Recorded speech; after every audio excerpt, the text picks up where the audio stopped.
आप लोग को अभी तक जो भी डिटर्मिनेंट में बताए हैं क्लियर है सब? कोई डाउट? आप क्या देखे हैं मेनली? बैठिए, सेटल डाउन करिए, जल्दी से झगड़ा झूड़ी मत करिए। अब बोल रहे हैं कि मेनली आपको कुछ बेसिक बात बताए हैं और दो चीज सिखाए हैं। टू ऑर्डर डिटर्मिनेंट का वैल्यू निकालना कुछ पंगा नहीं है। प्रिंसिपल माइनस क्या सेकेंडरी, प्रिंसिपल डायनल के अलावा जो एलिमेंट है वो और माइनस क्या सेकेंडरी डायनल कर देते हैं, टू ऑर्डर डिटर्मिनेंट का वैल्यू निकल जाता है। पंगा स्टार्ट होता है थर्ड ऑर्डर डिटर्मिनेंट का वैल्यू निकालने से। और आपको प्रॉब्लम दो टाइप से आएगा, एक टू ऑर्डर डिटर्मिनेंट का और थ्री ऑर्डर डिटर्मिनेंट का। समटाइम्स कभी कभी फोर्थ ऑर्डर डिटर्मिनेंट का वैल्यू भी निकालने के लिए आएगा, तो उसको कैसे निकालिएगा थर्ड ऑर्डर में कन्वर्ट करके वो बता दिए हैं। मेनली टू ऑर्डर और थर्ड ऑर्डर आएगा। तो टू ऑर्डर में कुछ है ही नहीं, प्रिंसिपल डायनल माइनस क्या सेकेंडरी डायनल का एलिमेंट्स कर देना है, वैल्यू निकल जाता है। और वो सभी प्रॉब्लम थर्ड ऑर्डर डिटर्मिनेंट में भी आता है। मेनली थर्ड ऑर्डर डिटर्मिनेंट का वैल्यू निकालना है, तो उसके लिए क्या कहानी है बताते हैं, थोड़ा पानी पी लेते। तो थर्ड ऑर्डर डिटर्मिनेंट का वैल्यू निकालना है तो बोले थे तीन तरीका है। एक है लैपलेस एक्सपेंशन, ठीक है, लैपलेस एक्सपेंशन। और दूसरा क्या है? सैरस रूल, सैरस रूल। और तीसरा है बाई प्रॉपर्टी, बाई प्रॉपर्टी। अब देखिए, बहुत लोग के दिमाग में आ रहा होगा और नहीं आ रहा है तो हम आपके लिए क्वेश्चन राइज कर दिए कि सर लैपलेस एक्सपेंशन से भी हम लोग वैल्यू निकाल ही लेते हैं, सैरस रूल से भी निकाल ही लेते हैं, तो फिर प्रॉपर्टी क्यों? क्या कारण है कि प्रॉपर्टी आप सर बताने लगे? ये दो चीज से तो आसानी से वैल्यू निकल ही जा रहा था, नहीं निकल जा रहा था, तो फिर प्रॉपर्टी क्यों पढ़े हम लोग वैल्यू निकालने के लिए? वो दिमाग में आना चाहिए। क्या ये आ रहा था दिमाग में? नहीं आ रहा था तो हम आपके लिए क्वेश्चन कर दिए कि क्यों प्रॉपर्टी क्यों। तो आइए एक क्वेश्चन आपको दिखाते हैं, व्हाई प्रॉपर्टी, क्यों प्रॉपर्टी पढ़ना जरूरी है। उसको प्रॉब्लम से एक पहले देखिए। जैसे है हमको प्रॉब्लम दिया हुआ है ये, और ऐसा ऐसा बहुत सारा प्रॉब्लम मिलने वाला है। जैसे यही प्रॉब्लम कह रहा है कि so that this is equal to this. आप कोई प्रॉपर्टी नहीं जानते हैं, या स्टूडेंट क्या आप सैरस रूल और एक्सपेंशन जानते हैं, सब में वही अप्लाई करने लगते हैं। प्रॉपर्टी अब थोड़ा सा डिफरेंट डिफरेंट है तो उसको पहले पढ़ें, इस पर जोर दे दिए, इधर उधर अब करने लगे, वो सब पढ़े नहीं, उसी अप्लाई करने लगते हैं तो फंस जाएंगे। अगर मान लीजिए प्रॉपर्टी आप नहीं जानते हैं, तो आप जानते हैं केवल सैरस रूल या एक्सपेंशन, सीधा लैपलेस एक्सपेंशन, तो इसका वैल्यू निकालने जाएंगे, प्रूव करना है कि इसका वैल्यू ऐसा है, तो सैरस रूल करिए या लैपलेस एक्सपेंशन, होता अल्टीमेटली वही है, तीन तीन का प्रोडक्ट हो जाता है। अब सैरस रूल से सीधा आ जाता है, अब उसमें प्लस माइनस करके ढक ढक के निकालना पड़ता है, इसमें कुछ ढकना नहीं है, सीधा प्रिंसिपल का पैरेलल लाइंस का प्रोडक्ट, पैरेलल एलिमेंट्स का प्रोडक्ट माइनस का सेकेंडरी के जो पैरेलल प्रोडक्ट एलिमेंट्स है उसका प्रोडक्ट, ये आपको सिखाए हैं कैसे। तो अब इसका अगर वैल्यू हम सैरस रूल से निकालने जाए, हमको कोई प्रॉपर्टी नहीं आता है, तो क्या फंसेंगे, क्या दिक्कत होगा, क्यों प्रॉपर्टी पढ़ते हैं पहले वो बता रहे हैं, तब प्रॉपर्टी पढ़ेंगे तो और ज्यादा मजा आएगा आपको। देखिए इसका सैरस रूल से हम वैल्यू निकालने जा रहे हैं, तो इसका प्रोडक्ट करेंगे, प्रिंसिपल का प्रोडक्ट, तो क्या आएगा देखिएगा, ए माइनस बी प्लस सी और इनटू क्या, तो बी प्लस सी और माइनस ऑफ ए, एंड फिर क्या, C minus A minus of B. अभी एक ही लिखे हैं, ऐसा ऐसा अभी कितना आएगा, 5, 2 अभी प्रिंसिपल के लिए और 3 सेकेंडरी के लिए। अब पहले जो सैरस रूल पढ़े हैं उन्हीं को समझ में आएगा जो हम बात बोल रहे हैं। पढ़ाइए कंटिन्यूअस प्रोसेस से, प्रोसेस को आप डिस्टर्ब करिएगा तो डिस्टर्ब हो जाइएगा, इसलिए पहले पढ़े, हम मान के चलते हैं पढ़े पढ़े हुए हैं। अगर अब ऑप्शन है, अगर आपका किसी भी कारण से क्लास छूट भी जाता है तो जरूर वीडियो लेक्चर से कंप्लीट करिए उसको, नहीं तो नहीं समझ में आएगा। और ये चैप्टर गया तो फिर मैट्रिक्स भी जाएगा, और फिर इससे अटैच्ड जहाँ जहाँ कंसेप्ट आएगा 3D वेक्टर, वहाँ भी फंसेंगे।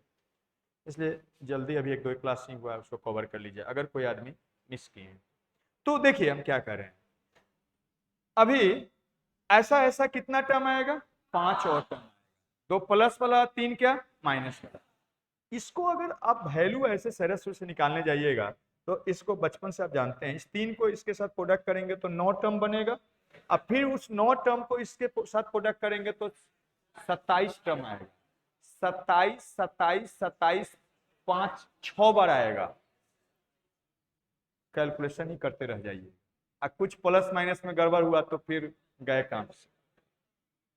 तो क्या आपको लगता है कि सेरस रूल या सीधा लैप्लस एक्सपेंशन से इसको करना इजी है? तो इसको इजी तो बनाना पड़ेगा। अल्टीमेटली आपको फाइनली अधिकतर प्रॉब्लम में लैप्लस एक्सपेंशन या सेरस रूल बाद में जब सिंपल हो जाए तो करना ही रहता है, लेकिन अभी आप सीधा लैप्लस एक्सपेंशन या सेरस रूल अप्लाई करके इसको नहीं बना सकते हैं। इसलिए आता है क्या, प्रॉपर्टीज। वो प्रॉपर्टी क्या करता है, ये डिटर्मिनेंट के एलिमेंट को सिंपल बना देता है, या बहुत सारा ऐसा प्रॉपर्टी है जिससे सीधा डायरेक्ट उस डिटर्मिनेंट का वैल्यू आप लिख सकते हैं बिना कैलकुलेशन के, एक भी लाइन बिना ऑपरेट किए हुए। समझे? तो क्यों प्रॉपर्टी पढ़ना जरूरी है वो समझ में आया पहले। अब प्रॉपर्टी पढ़ेंगे थोड़ा सा आपको ज्यादा मजा आएगा। ठीक है, समझ में आया? नहीं प्रॉपर्टी पढ़ेंगे तो ऐसा प्रॉब्लम ऐसा ऐसा और ऐसा ही ऐसा आएगा, बनेगा ही नहीं, फंस जाएंगे। अब बनेगा भी तो बहुत कॉम्प्लेक्स हो जाएगा, ये तो खैर बनना ही बहुत मुश्किल है। क्लियर? तो चलिए अब प्रॉपर्टी हम लोग पढ़ा जाए। क्यों पढ़ा जाए वो हम पहले बता रहे थे, नहीं तो डिटर्मिनेंट के एलिमेंट्स को हम लोग सिंपल बना देते हैं प्रॉपर्टी पर। चलिए अब पढ़ा जाए प्रॉपर्टी। देखिए प्रॉपर्टीज ऑफ डिटर्मिनेंट। प्रॉपर्टीज मतलब क्या? प्रॉपर्टीज का मतलब क्या समझते हैं? प्रॉपर्टी से आप क्या समझते हैं? प्रॉपर्टी मतलब क्या समझते हैं? गुण नहीं, विशेषता, ये सब नहीं जानते हैं?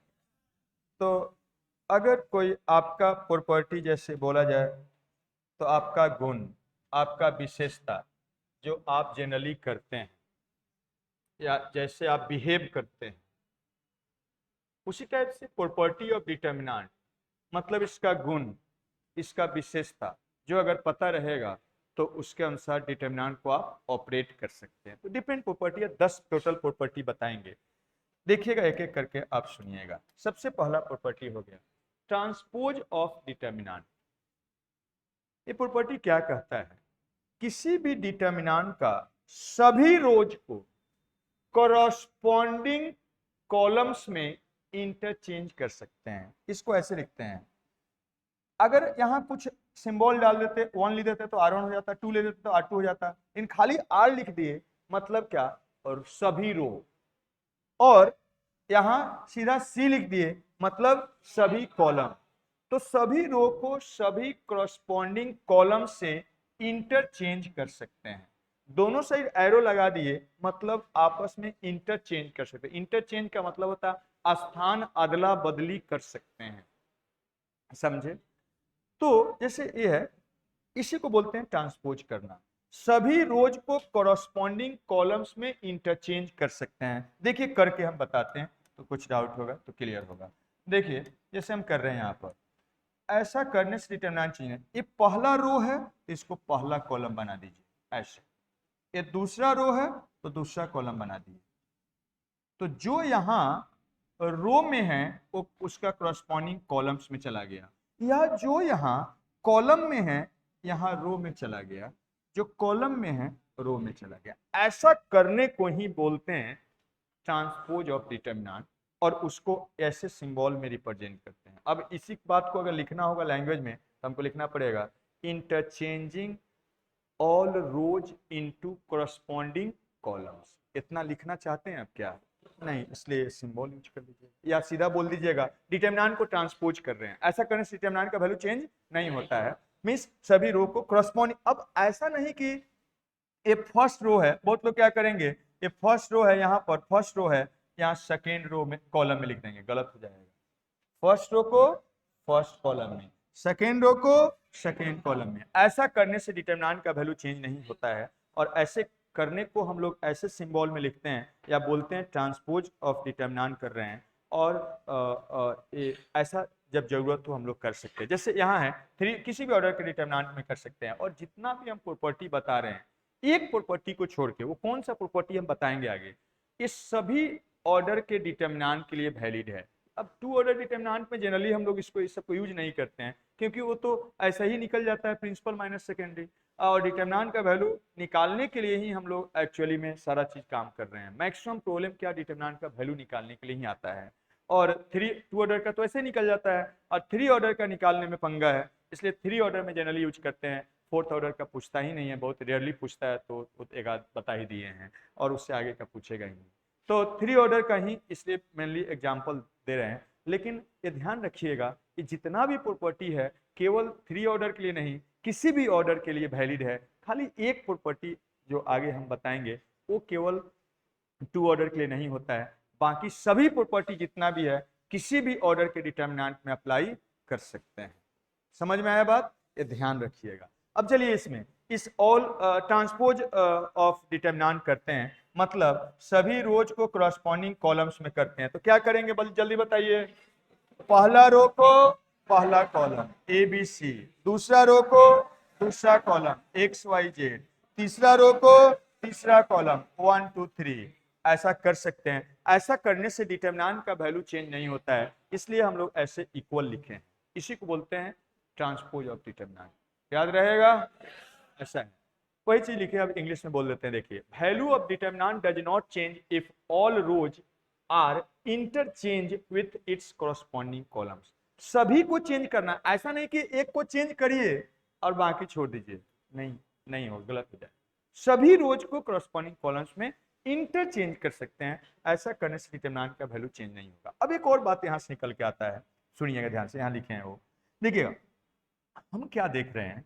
यहां जो रो है यहाँ कॉलम है, यहाँ जो रो है यहाँ कॉलम है, मतलब जो यहाँ रो है वही यहाँ कॉलम है।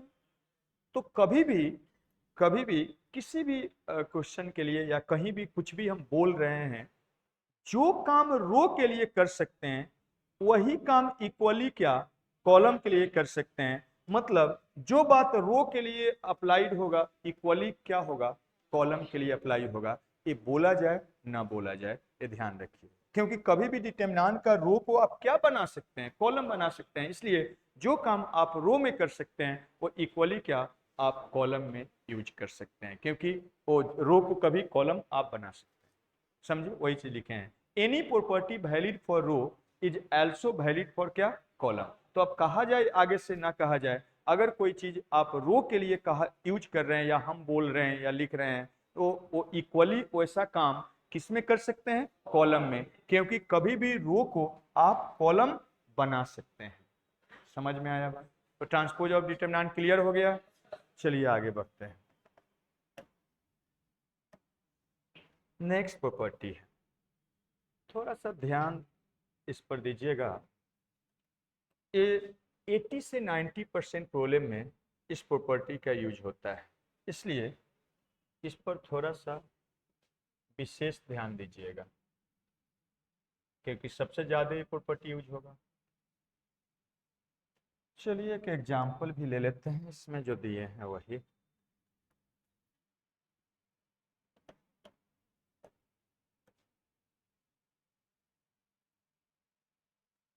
देखिएगा, थोड़ा सा ध्यान देना है, थोड़ा दीजिएगा कि पूरा दीजिएगा, पूरा दीजिए। कोई सो नहीं ना रहा है, अगल बगल में देख लीजिए, ठीक है। हाँ, जो सो रहा है तो मेरे तरफ से थप्पड़ एक मार दीजिएगा, ठीक है। चलिए आइए, हो गया। आइए, रो चेंज प्रॉपर्टी। रो चेंज प्रॉपर्टी आपको एक प्रॉब्लम दिखाए थे, उसमें क्या था, कॉम्प्लेक्स था एलिमेंट्स। एलिमेंट्स सिंपल बनाना बनाना ही मेनली एम रहता है। जब सिंपल हो जाए तो फिर आप सीधा डायरेक्टली सेरस रूल या लैप्लेस एक्सपेंशन से वैल्यू निकाल सकते हैं। इसलिए ये प्रॉपर्टी, ये रो चेंज प्रॉपर्टी क्या करता है, एलिमेंट को सिंपल बनाने के लिए यूज किया जाता है, एलिमेंट्स को जीरो बनाने के लिए यूज किया जाता है। आपको पहले बताए हैं, यहाँ पर हम लिखे भी हैं, फिर से उसको फिर बोल देंगे कि कभी भी डिटर्मिनेंट का वैल्यू आप निकालिए तो ट्राई करिए किसी एक जिसमें ज्यादा से ज्यादा जीरो है उसके लॉन्ग एक्सपेंड करने का। क्यों ऐसा बोले थे, क्योंकि कैलकुलेशन बहुत आसान हो जाता है। कुछ याद आ रहा है बात, तो इसलिए हम लोग ट्राई करते हैं जब भी डिटरमिनेंट का वैल्यू निकालना हो, हम लोग ट्राई करते हैं किसी एक रो में अधिक से अधिक जीरो आ जाए, या किसी एक कॉलम में अधिक से अधिक जीरो आ जाए, या जीरो नहीं आने वाला है तो एलिमेंट को सिंपल बना दे, तो उससे क्या हो जाता है, कैलकुलेशन आसान हो जाता है। तो इस चीज को आप बिना डिटरमिनेंट का वैल्यू चेंज किए हुए रो चेंज प्रॉपर्टी से कर सकते हैं। अब देखिए, इस सब प्रॉपर्टी तो कहीं भी लिखा हुआ आपको मिलेगा, इस फॉर्म में नहीं मिलेगा, सिंप्लीफाइड फॉर्म में नहीं मिलेगा, नाम भी नहीं मिलेगा। ये नाम हम दिए हैं आपके लिए, नाम दे दिए ताकि याद रखना आसान हो, यूज करना आसान हो। हम कहीं यूज करेंगे, बोलेंगे रो चेंज प्रॉपर्टी, समझ रहे हैं बात को, इसलिए हम नाम सबका दे दिए हैं, 10 का नाम दे दिए हैं। अब बुक में जाइएगा, ढूंढिएगा, नाम हम नहीं मिलेगा, ऐसे बुक ढूंढने का जरूरत नहीं, लेकिन आपको बता देते हैं हम कितना काम करते हैं आपके लिए। आप लोग काम करे ना करे, हम करते रहते हैं, ठीक है।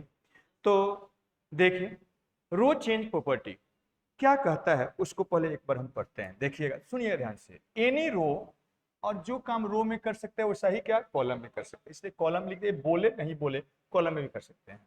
देखिए सुनिएगा, एनी रो एडेड और subtracted by lambda times of any other row, means कोई भी रो, कोई भी हम रो लेते हैं, उसको क्या करते हैं हम, लैम उसमें ऐड या सब्सट्रैक्ट करते हैं क्या, लैम्डा टाइम्स ऑफ क्या, एनी अदर रो। जैसे रो है, दूसरे रो में लैम्डा मल्टीप्लाई करके इसमें ऐड या सब्सट्रैक्ट कर सकते हैं, ऐसा कर सकते हैं, ऐसा कर सकते हैं।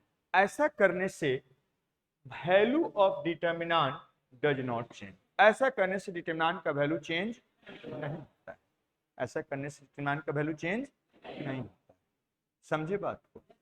तो अब देखिए, जब ऐसा करिएगा, तो ऐसा जब करना आपको अलाउ हो गया, ऐसा करने से वैल्यू चेंज नहीं होता है, तो कभी भी ऐसा करके रो को सिंपल बना सकते हैं।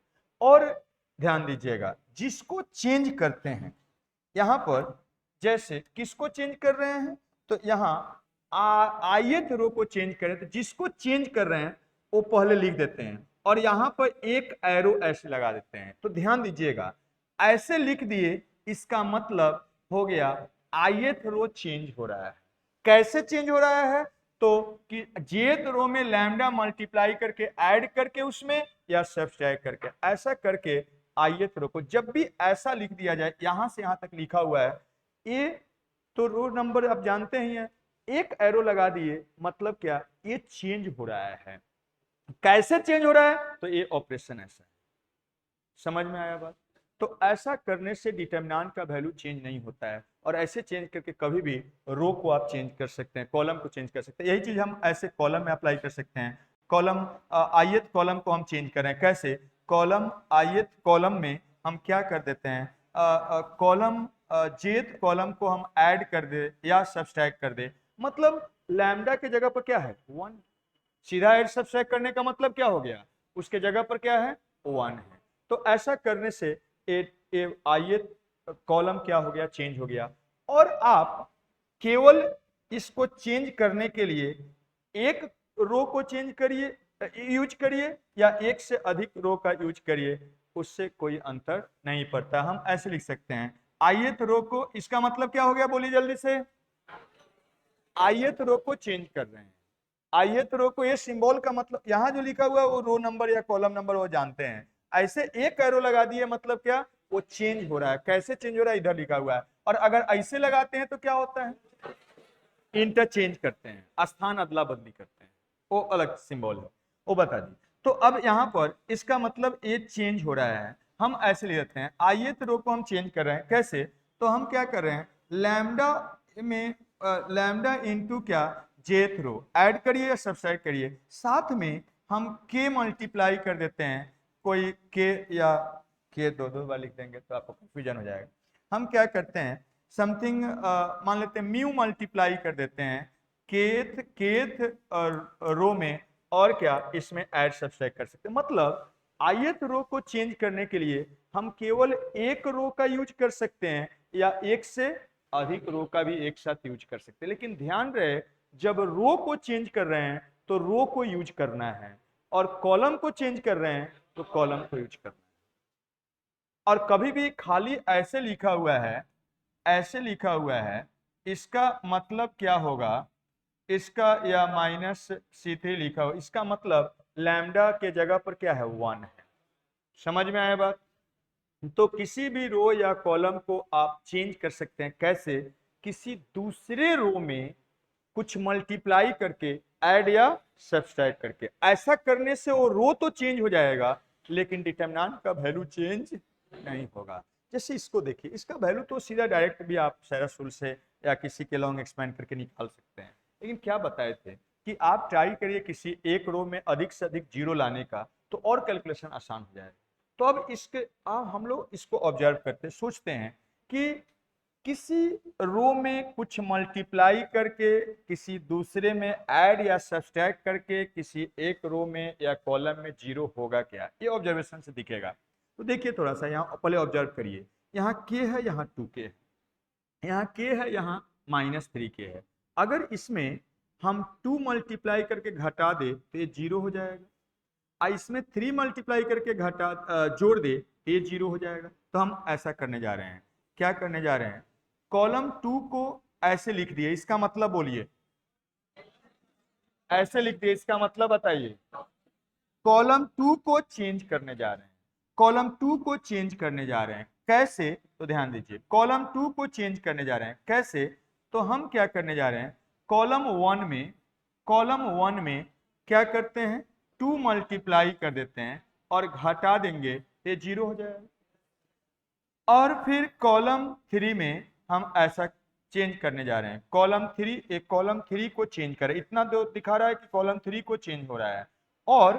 और कैसे चेंज हो रहा है, जो ऑपरेशन कर रहे हैं यहां लिख रहे हैं, कॉलम 3 को ऐसे चेंज कर रहे हैं। इसमें कॉलम 1 में 3 मल्टीप्लाई करके इसमें क्या कर रहे हैं, ऐड कर रहे हैं, तो ए क्या हो जाएगा, जीरो, 2 जीरो हो जाएगा, उसके अलावा एक्सपेंड कर देंगे। अब एक कुछ स्टूडेंट को कंफ्यूजन रहता है, अब देखिए उस कंफ्यूजन को पहले लिखते हैं तब बताएंगे।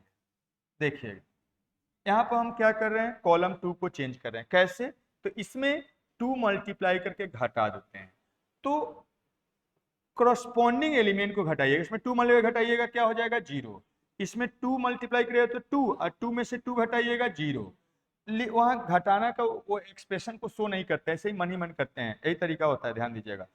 इसमें 2 मल्टीप्लाई करके घटाइएगा तो 3 में से 4 घटेगा, -1 हो जाएगा, तो ए हो गया। अब इसको चेंज कर रहे हैं कैसे, इसमें 3 मल्टीप्लाई करके जोड़ रहे हैं, तो 3 के -3 के क्या हो जाएगा, जीरो। इसमें 3 मल्टीप्लाई करके जोड़ेंगे क्या हो जाएगा, 6। इसमें 3 मल्टीप्लाई करके जोड़ेंगे तो 6 और 6 12, ऐसा हो गया। अब ध्यान दीजिए, कॉलम 2 कॉलम 3 को चेंज कर रहे हैं लिख दिए। बहुत लोगों को कंफ्यूजन होने लगता है, सर कॉलम 1 में तो आप 2 मल्टीप्लाई कर रहे हैं, तो यहां पर आप केवल ऐसा ही क्यों लिख दिए हैं? तो ध्यान दीजिए, उसका केवल यूज हुआ है, उसको चेंज नहीं कर रहे हैं, बस उसका यूज कर लिए, उसको हम लोग चेंज नहीं कर रहे, इतना मल्टीप्लाई करके उसका यूज कर रहे। ऐसे देखिए, ऐसे समझिए, आप बचपन से इक्वेशन सोल्व करते आ रहे हैं, जैसे मान लीजिए ए 2 ऑफ एक्स माइनस क्या 3 of y is equal to 4 है, और एक और हम इक्वेशन देते हैं x minus y is equal to something 3 है। इसको सोल्व करना है, इसको प्लस लिख देते हैं, इसको माइनस लिखते हैं, इसको सोल्व करना है।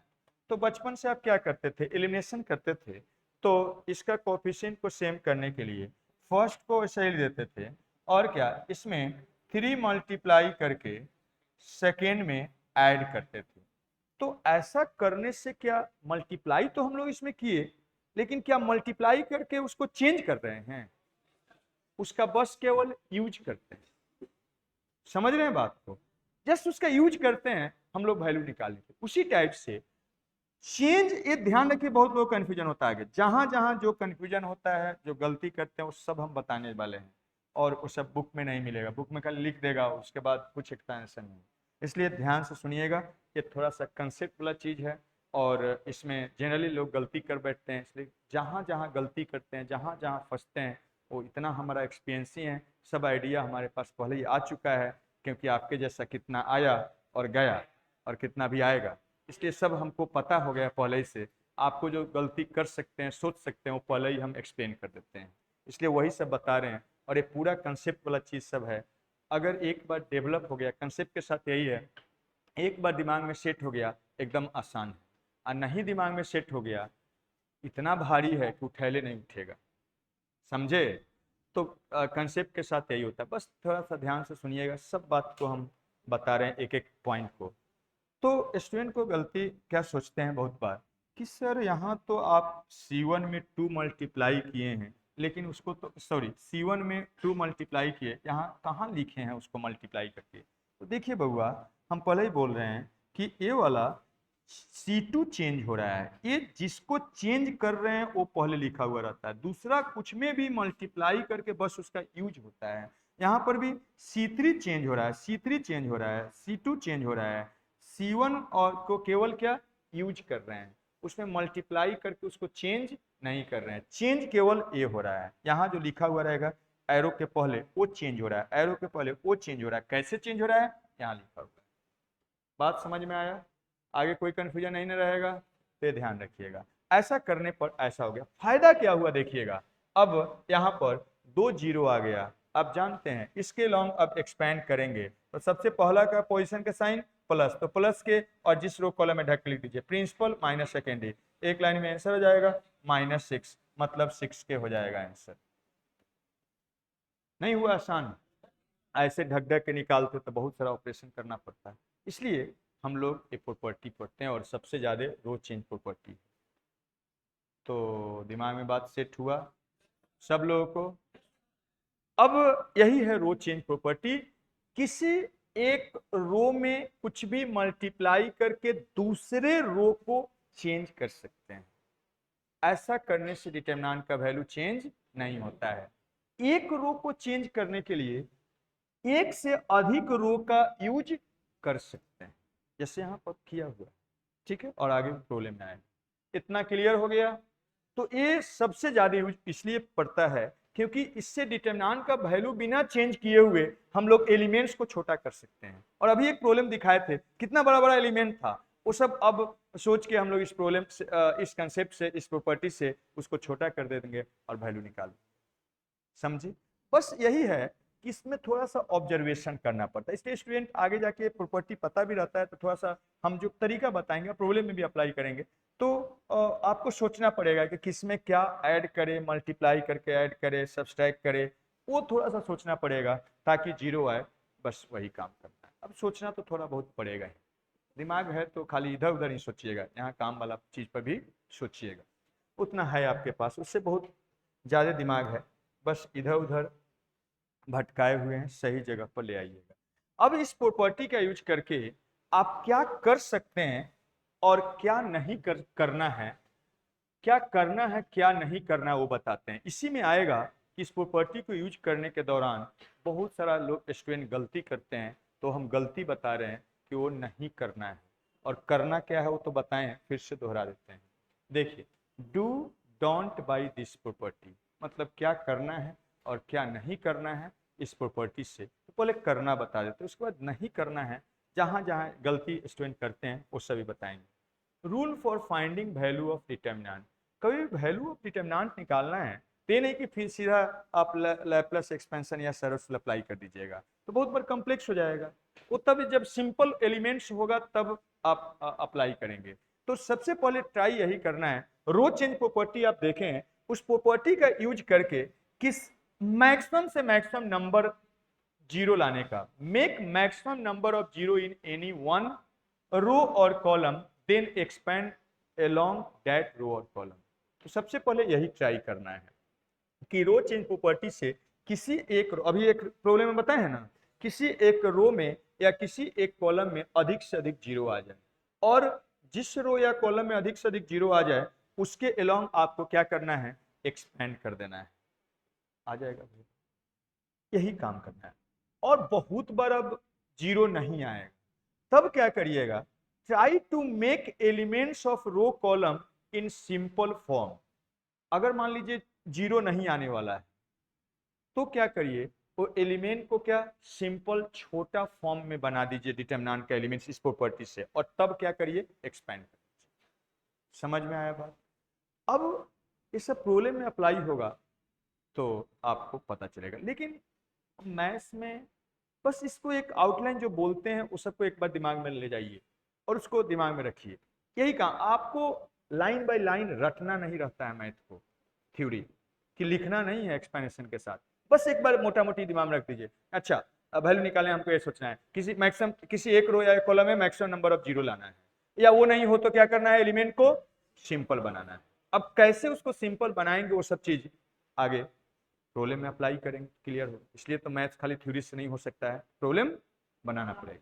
ठीक है, तो इतना एक करना है हमको रो चेंज प्रॉपर्टी से, यही एम रखना है, यही करना है आपको हर प्रॉब्लम, हर प्रॉब्लम।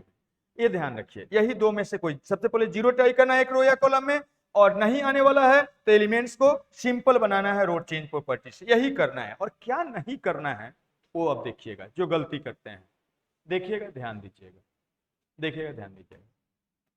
देखिए हम इसको पढ़ रहे हैं, two row can be change in same step of solution.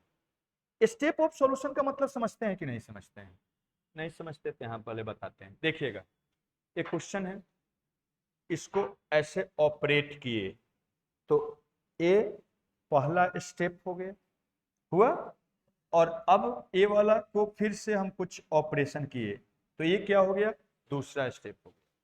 पहला स्टेप, दूसरा स्टेप, समझते हैं बात को?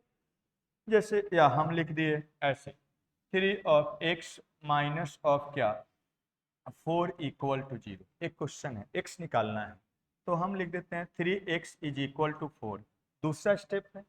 और क्या, हम ऐसे लिख दीजिए x इज इक्वल टू क्या 4/3, तीसरा स्टेप है। नहीं, ये पहला स्टेप है, यहां से यहां तक है पहला स्टेप, और फिर अब क्या हो गया, ये दूसरा स्टेप, ये तो दिया हुआ।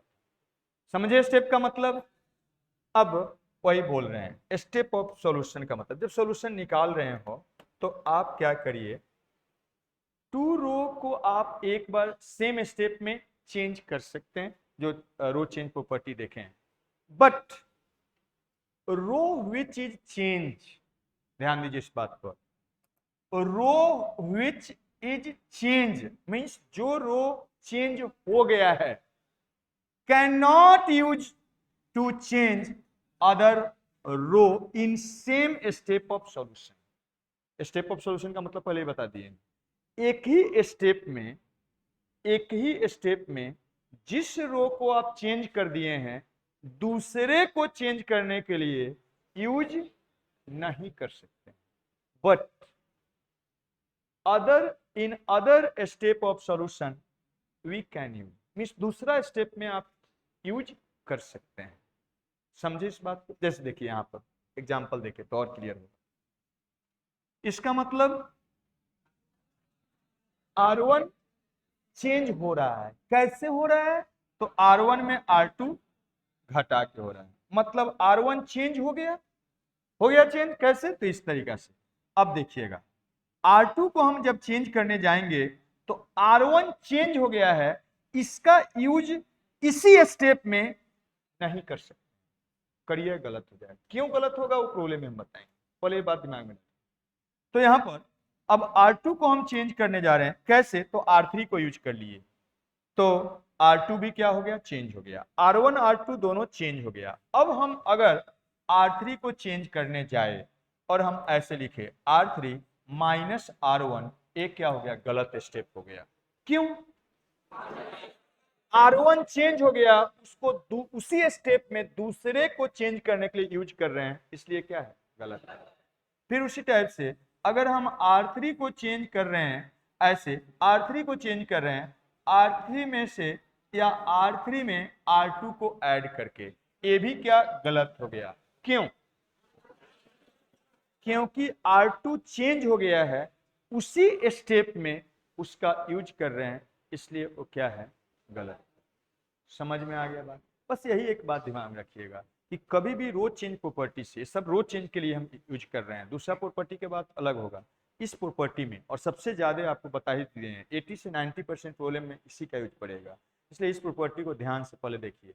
तो हम क्या बोल रहे हैं, फिर बोल रहे हैं किसी एक स्टेप में इस प्रॉपर्टी से जिस रो को चेंज कर दिए, जिस रो को चेंज कर दिए उसी स्टेप में दूसरे को चेंज करने के लिए यूज नहीं कर सकते हैं। ये ध्यान रखिएगा, नहीं तो क्या गलत हो जाएगा। ये ध्यान रखिए। यहाँ पर जैसे लिखा हुआ है, देखिए एक डिटर्मिनेंट है, R2 को चेंज कर रहे हैं। कैसे? R1 ये R2 चेंज कर रहे हैं 3 मल्टीप्लाई करके। इसी स्टेप में देखिए R1 को हम चेंज कर रहे हैं R2 का यूज करके। ये क्या हो गया? गलत हो। R2 चेंज हो रहा है, उसी स्टेप में उसको चेंज कर लिए, R2 का यूज कर रहे हैं, गलत हो जाएगा। लेकिन हम R2 का यूज कर R2 को चेंज कर रहे हैं R1 का यूज करके, तो ऐसा लिख दिए। अब जो चेंज होके आया वो लिखा गया। अब R1 को हम लोग R2 का यूज करके चेंज कर सकते, क्योंकि कारण यही है क्योंकि आप R2 को चेंज कर दिए हैं, लेकिन चेंज होके क्या आया वो लिखे ही नहीं और उसका यूज कर लिए, इसलिए गलत हो जाता है। लेकिन हम R2 को चेंज किए, जो भी आया वो लिखे। अब R2 चेंज होके आ गया तब उसका यूज कर सकते हैं, इसलिए उसी स्टेप में नहीं कर सकते, अगला स्टेप में कर सकते हैं। समझ में आ गया? तो आपको सिखाए हैं क्या नहीं कर सकते हैं। तो पहला यही बात बताएं, किसी स्टेप में जिस रो को चेंज कर दिए या जिस कॉलम को चेंज कर दिए उसी स्टेप में दूसरे को चेंज करने के लिए यूज नहीं कर सकते हैं। आगे बढ़ते हैं और क्या नहीं कर सकते हैं, देखिएगा। सेम स्टेप में अगर आप रो को चेंज कर दिए तो उसी स्टेप में कॉलम को फिर फर्दर चेंज नहीं कर सकते हैं। करिएगा तो क्या हो जाएगा? गलत है। अगला स्टेप में कर सकते हैं। तो सेम स्टेप में अगर रो को चेंज कर दिए तो उसी स्टेप में क्या कॉलम को चेंज नहीं कर सकते हैं, अगला स्टेप में कर सकते हैं। जैसे देखिए यहाँ पर एग्जांपल देखिए, जैसे ये है, हम R2 को चेंज कर रहे हैं और साथ में कॉलम 1 को चेंज कर रहे हैं एक ही स्टेप में, ये क्या है? गलत। समझे बात को? ऐसा नहीं कर सकते हैं। यहाँ पर देखिए ये है, R2 को हम चेंज कर रहे हैं, जैसे चेंज करें वो सब का बात नहीं, क्या करना नहीं करना वो सब बात को समझिए, वो सब सीखेंगे प्रॉब्लम में फिर घटा जोड़ के। तो R2 को हम चेंज कर रहे हैं, इस स्टेप में चेंज हो गया जो भी आया। अब इसको चेंज करने के लिए अब कॉलम को हम यूज कर सकते हैं नेक्स्ट स्टेप में, यहीं पर दोनों एक साथ नहीं कर सकते। समझे? तो अगर रो चेंज कर रहे हैं तो एक स्टेप में रो ही चेंज करेंगे, कॉलम चेंज कर रहे हैं तो एक स्टेप में कॉलम ही चेंज करेंगे, अगला स्टेप में कर सकते हैं। देखिए नेक्स्ट बात समझिएगा, ये पहले बोले हैं, कभी भी आप जब रो को चेंज कर रहे हैं तो उसको चेंज करने के लिए रो का इस्तेमाल करना है, कॉलम को नहीं कर सकते हैं। रो को चेंज करने के लिए रो का इस्तेमाल करना है, ये नहीं कि रो को चेंज करने कॉलम में कुछ मल्टीप्लाई किए और रो में ऐड कर दिए जाके। सर लगता है भुला गए हैं कुछ अपने से, कुछ और आसान करने के लिए लोग कुछ कुछ करने लगते थे, इसलिए सब लिख दिए हैं, ये सब नहीं कर सकते हैं। उसी टाइप से कॉलम को चेंज करना है तो क्या करना पड़ेगा? कॉलम का ही यूज करना पड़ेगा, रो का यूज करके आप कॉलम को चेंज नहीं कर सकते हैं। तो आप सीखे, रो को चेंज करने के लिए रो का इस्तेमाल करना है, कॉलम को चेंज करने के लिए कॉलम का इस्तेमाल करना है, ये ध्यान रखिएगा। दूसरा बात, अब ये तो बताए हैं कि रो को चेंज करना है तो आप किसी रो में कुछ ऐड सब्सट्रैक्ट या कुछ मल्टीप्लाई करके ऐड सब्सट्रैक्ट कर सकते हैं। तो बहुत लोग सोचते थे पहले कि अच्छा ऐड सब्सट्रैक्ट तो कर सकते हैं, लगता है सर मल्टीप्लाई डिवीजन भुला गए, अपने से मार देते थे आसान करने। ऐसा नहीं कर सकते हैं। तो रो को चेंज करना है तो ये नहीं कि रो को दूसरे रो को धके पकड़ के प्रोडक्ट कर दिए ना, ऐसा नहीं कर सकते हैं। या कॉलम में कॉलम को प्रोडक्ट करके या डिवीजन करके नहीं कर सकते हैं, ये सब ध्यान रखना है। क्लियर? तो ये आपको ये सब नहीं करना है। जैसे देखिए यहाँ पर हम एक एग्जाम्पल दिए हैं, करके बताए हैं, ये क्या है? गलत है, क्योंकि कॉलम 1 को चेंज करने के लिए क्या यूज किया गया है? R2 को यूज किया गया है। यहाँ पर एक गलत है। क्यों गलत है? क्योंकि कॉलम 1 को कैसे चेंज किया जा रहा है, कॉलम 2 मल्टीप्लाई करके, मल्टीप्लाई डिवाइजन नहीं होता है। एक बार फिर से हम इस सारे बात को बोल देते हैं, बस उतना ही याद रखना है, उसके बाद तो प्रॉब्लम बनाना है। मैथ्स का यही कहानी है कि बस थ्योरी एक बार मोटा मोटी पिक्चर बना लेना है और उसको प्रॉब्लम उस पर जितना मैक्सिमम बना सकते हैं, प्रैक्टिस कर सकते हैं, उतना कर लेना है, हो गया काम। तो देखिए हम फिर से बोल रहे हैं, रो चेंज प्रॉपर्टी जब यूज करते हैं तो उसमें क्या करना है क्या नहीं करना है। करना का एक ही है, करने के लिए हम लोग यही ट्राई करते हैं कि किसी एक रो में या एक कॉलम में अधिक से अधिक जीरो आ जाए, और अगर ऐसा नहीं होने वाला है तो ट्राई करते हैं कि एलिमेंट्स क्या हो जाए, सिंपल हो जाए। यही सोचते हैं, यही करना है आपको रो चेंज प्रॉपर्टी से। और नहीं क्या कर रहे हैं, किसी स्टेप में जिस रो को चेंज कर दिए किसी दूसरे को चेंज करने के लिए यूज नहीं करना है। तीसरा आपको क्या बताएं, एक ही स्टेप में रो और कॉलम दोनों को चेंज नहीं कर सकते हैं, अलग अलग स्टेप में करना है। एक स्टेप में रो कर लिए तो उसी स्टेप में कॉलम नहीं है, अगर कॉलम कर लिए तो उसी स्टेप में रो को नहीं कर सकते हैं। नेक्स्ट बताएं, रो को जब चेंज करना है तो रो का ही यूज करके चेंज करना है, कॉलम को जब चेंज करना है तो कॉलम का यूज करके ही चेंज करना है, ये बताएं। नेक्स्ट क्या बताएं कि अगर कभी भी रो चेंज करना है तो उसमें किसी रो को मल्टीप्लाई करके या डिवाइड करके चेंज नहीं कर सकते हैं, खाली ऐड करके कुछ मल्टीप्लाई करके ऐड कर सकते हैं या सब्सट्रैक्ट, रो को रो से मल्टीप्लाई या रो से रो को डिवाइड नहीं कर सकते हैं। यही है रो चेंज प्रॉपर्टी जो सबसे अधिक आएगा, यूज होगा। क्लियर है, कोई डाउट है? सबको जाके अच्छा से सबको पढ़ लीजिएगा, रिवीजन कर लीजिएगा, ठीक है। और थोड़ा बहुत कुछ उसको कैसे यूज करते हैं प्रॉब्लम में वो आएगा। अब नेक्स्ट बात को आते हैं, देखिएगा इसका हम नाम रखे हैं रो चेंज मल्टीपल प्रॉपर्टी। चलिए इसको लेके चलते हैं, इस कहानी को लेके चलते हैं। देखिए इससे आप पहले देखें हैं रो चेंज प्रॉपर्टी, अब इसका नाम हम रखें रो चेंज मल्टीपल प्रॉपर्टी। मल्टीपल मतलब होता है कुछ मल्टीप्लाई करना, ठीक है। रो चेंज मल्टीपल प्रॉपर्टी, इसका नाम ऐसे क्यों रखें, ध्यान दीजिएगा थोड़ा सा, देखिएगा।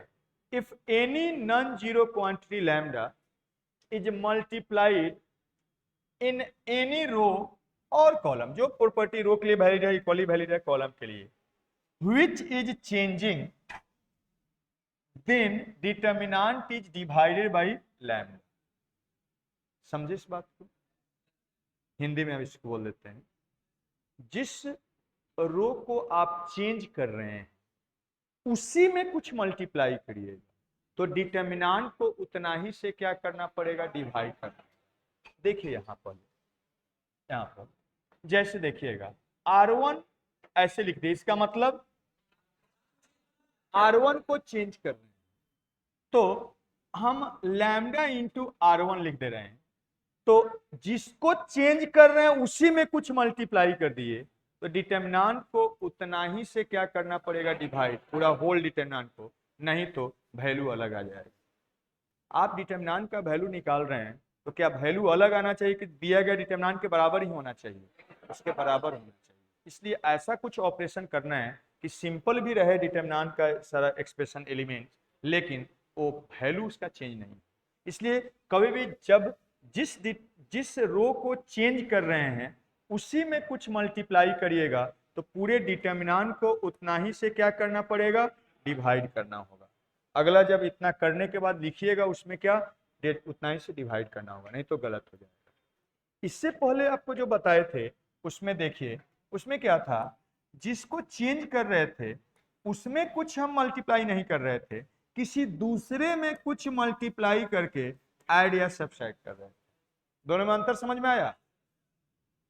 ये था क्या, रो चेंज प्रॉपर्टी मींस दूसरे में कुछ मल्टीप्लाई करके जिसको चेंज कर रहे हैं उसमें ऐड सब्ट्रैक्ट करने से कोई अंतर नहीं पड़ता है, लेकिन जिसको चेंज कर रहे हैं उसी में कुछ मल्टीप्लाई कर दिए तो डिटर्मिनेंट चेंज हो जाएगा, चेंज नहीं हो इसलिए उतना ही से क्या करना पड़ता है, डिवाइड करना पड़ता है। अंतर समझ में आया दोनों में? सिंपल बात बता दिए, जिसको चेंज कर रहे हैं उसी में कुछ मल्टीप्लाई करेगा तो डिटर्मिनेंट को उतना ही से डिवाइड करना होगा।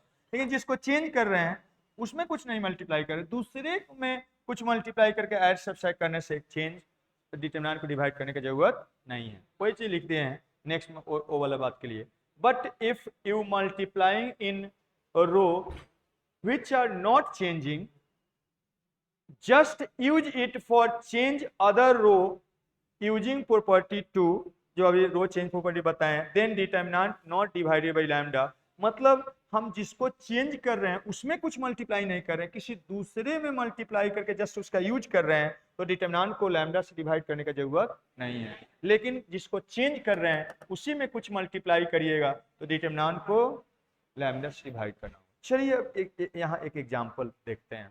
देखिए जैसे यही है, हम ये ऑपरेट करने जा रहे हैं, देखिएगा ये ऑपरेशन करने जा रहे हैं, क्या है इसका मतलब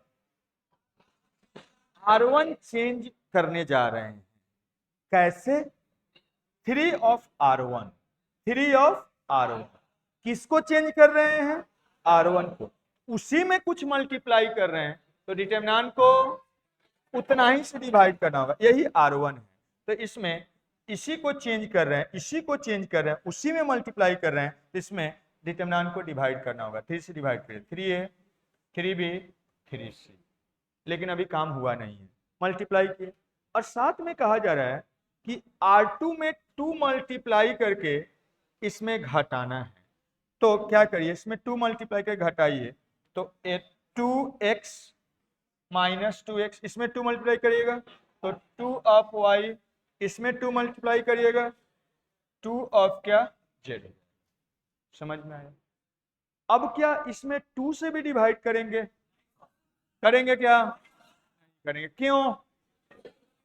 क्योंकि R2 चेंज नहीं हो रहा है, R2 का बस इस्तेमाल हो रहा है, जिसको चेंज करते हैं उसमें कुछ मल्टीप्लाई करते हैं तो डिवाइड करते हैं। ओके, तो यहां से ऐसा हो गया, और अब ये दोनों तो कोई चेंज ही नहीं कर रहे हैं तो उसको एज इट इज लिख देंगे 1 2 3। समझ में आया? क्लियर हो गया? रो चेंज मल्टीपल प्रॉपर्टी और रो चेंज। ओके, आगे बढ़ते हैं, नेक्स्ट प्रॉपर्टी देखिए।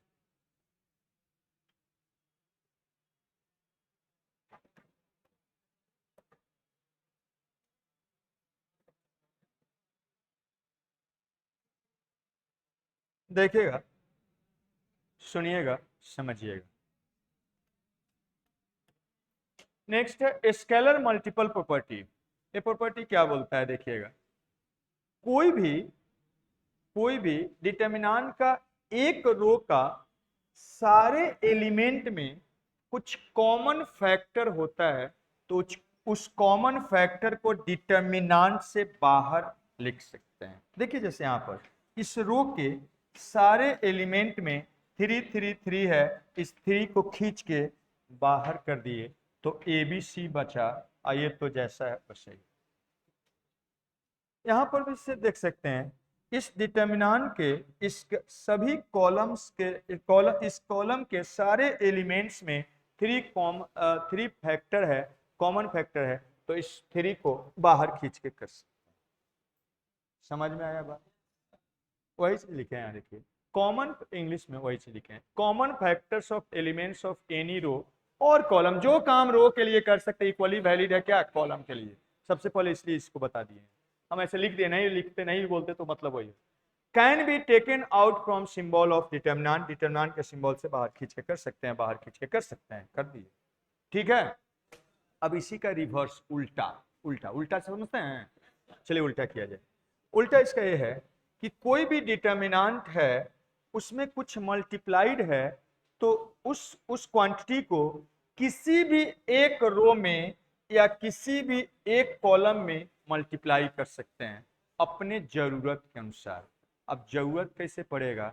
जैसा प्रॉब्लम में प्रूव करना रहेगा, फाइंड करना रहेगा, उसके अनुसार आप डिटरमिनेंट में कुछ मल्टीप्लाइड है तो अपने जरूरत के अनुसार किसी भी एक रो में या किसी भी एक कॉलम में मल्टीप्लाई कर सकते हैं। जैसे यहाँ 3 है इस डिटरमिनेंट में, तो इसको हम पकड़ के यहाँ पर मल्टीप्लाई कर दिए, या इसको पकड़ के यहाँ पर मल्टीप्लाई कर दिए। समझ में आया? वही बात यहाँ लिखे हैं, उसी का रिवर्स है बस, इसलिए एक साथ चलता है दोनों property. If determinant is multiply by any quantity K, then K is multiplied in any one row और कॉलम। केवल एक रो या कॉलम में मल्टीप्लाइड हो जाता है। यही पढ़िएगा आगे मैट्रिक्स, तो उसमें सभी एलिमेंट में मल्टीप्लाइड हो जाता है, वहां पर इसको भी रिवीजन करवा देंगे ताकि कंफ्यूजन ना हो। ठीक है, समझ गए? क्लियर हो गया है प्रॉपर्टी? चलिए आगे बढ़ते हैं।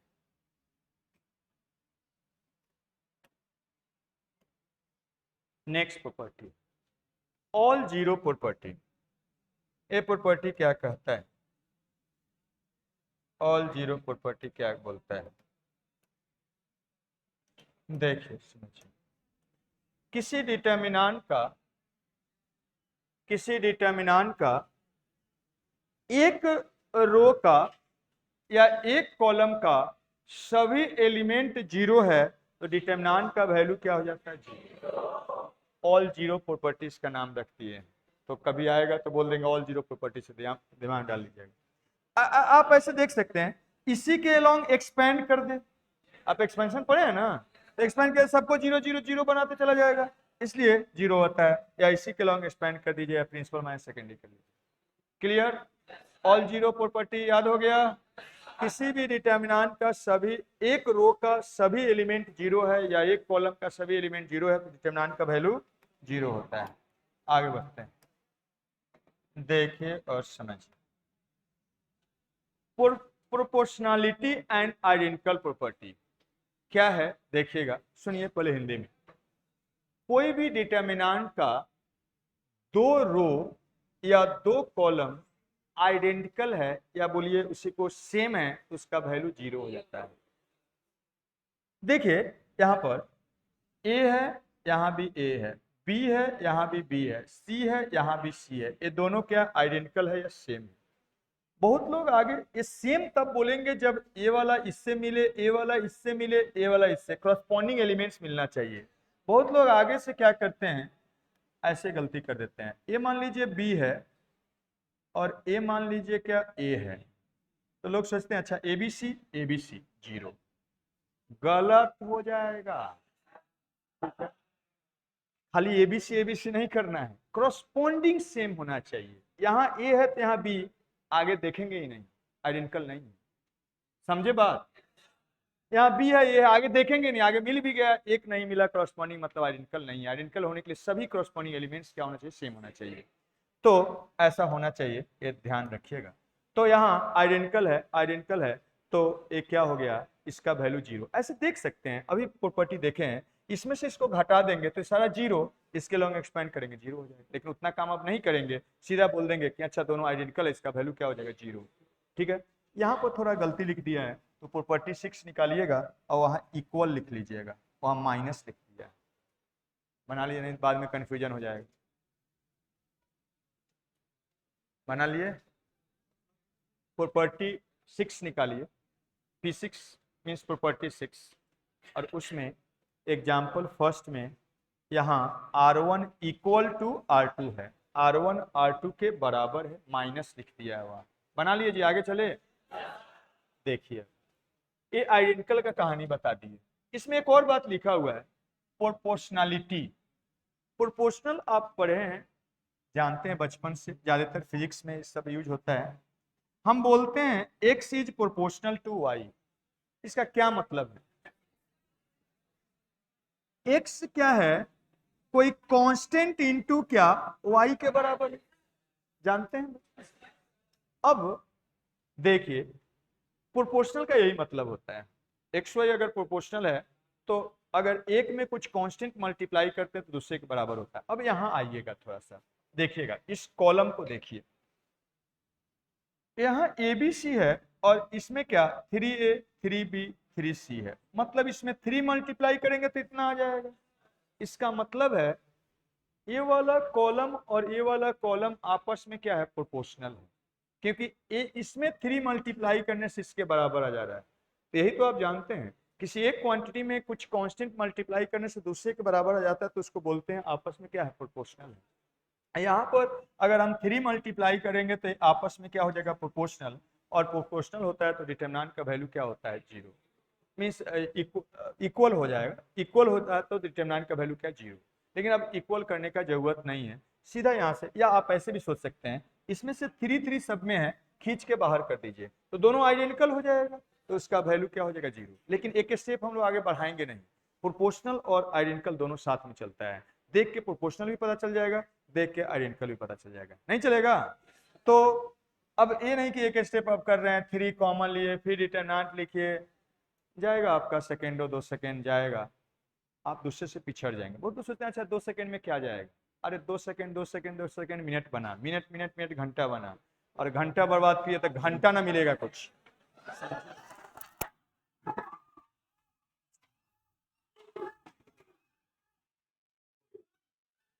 हो गए, फिर घंटा नहीं मिलेगा। इधर आइए,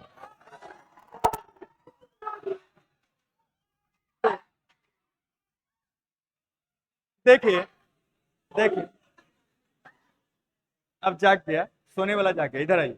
देखिए यहाँ पर प्रोपोर्शनल, प्रोपोर्शनल को ही आप आइडेंटिकल बना सकते हैं, लेकिन वो स्टेप हम लोग बर्बाद नहीं करेंगे, सीधा देख के पता कर लेंगे, और प्रोपोर्शनल हो या आइडेंटिकल हो उसका वैल्यू क्या हो जाएगा, 0। क्लियर हो गया है प्रॉपर्टी, आगे बढ़ते हैं।